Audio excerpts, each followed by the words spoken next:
Bonjour, aujourd'hui on se retrouve pour faire le point sur le Honor Magic Book Pro après plusieurs mois d'utilisation. Je vais vous dire ce qui m'a plu et ce qui m'a un petit peu manqué.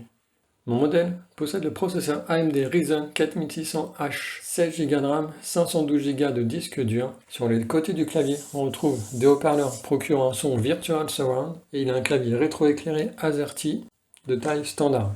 Ce qui m'a beaucoup plu, c'est sa compacité. Il a un écran de 16,1 pouces, il est magnifique, des bords très fins. Il ne pèse que 1,7 kg, il est facilement portable, et tout ça dans le châssis d'un ordinateur de 15,6 pouces.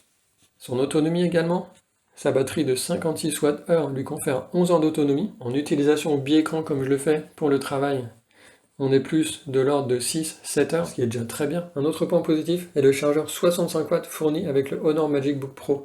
Il permet une recharge de 50% en seulement 30 minutes. Son processeur associé aux 16 Go de RAM DDR4 et au SSD me permettent de faire du montage vidéo, du surf bien sûr, mais aussi de la modélisation 3D. Ici une pièce que j'ai modélisée moi-même. On voit qu'il arrive à la bouger sans aucune latence. À la modélisation et à l'export, c'est pareil. Le processeur associé au SSD et à la RAM font des merveilles. Au niveau du son, les haut-parleurs sur les côtés procurent un son Virtual Dolby Surround que je trouve de très bonne qualité. C'est très bien pour regarder des séries par exemple ou des films quand on est dans son lit ou dans son canapé. Quand on lui demande beaucoup d'efforts, il est équipé de 2 ventilateurs, de 2 caloducs, ce qui lui permet un flux d'air 20% plus élevé que la normale. Son clavier rétroéclairé est également un plus quand on travaille dans un environnement peu lumineux. Il a 2 niveaux de luminosité. Les connectiques sont situés des deux côtés. On a 3 USB, un port USB type C, un port HDMI et une prise jack.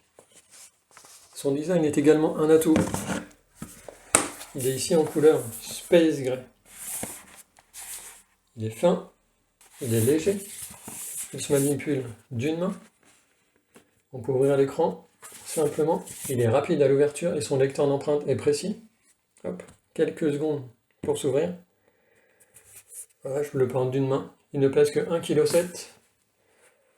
Il fait l'encombrement d'un PC de 15,6 pouces. A noter également, il est possible de jouer sur le Honor Magic Book Pro.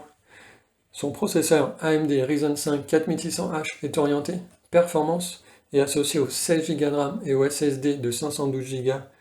Il se débrouille très bien. Le Honor Magic Book Pro est compatible Honor Magic Link.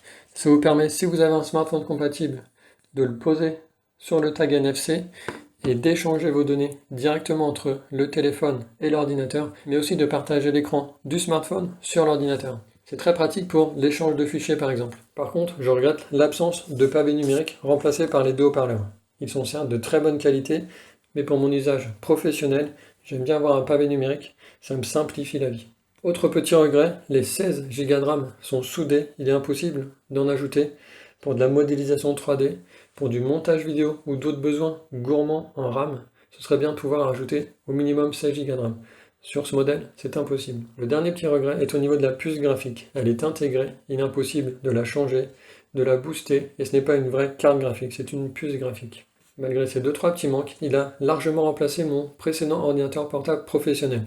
Il faisait près de 3 kg, pour un écran plus petit, son autonomie était moindre, je ne pouvais pas rester une journée sans le recharger. Son processeur était plus ancien. Il est à noter que Honor vient d'annoncer une nouvelle version du Honor Magic Book Pro équipée d'un Intel i5 et d'une carte graphique Nvidia GeForce MX 350. Voici donc mon avis personnel après plusieurs mois d'utilisation du Honor Magic Book Pro.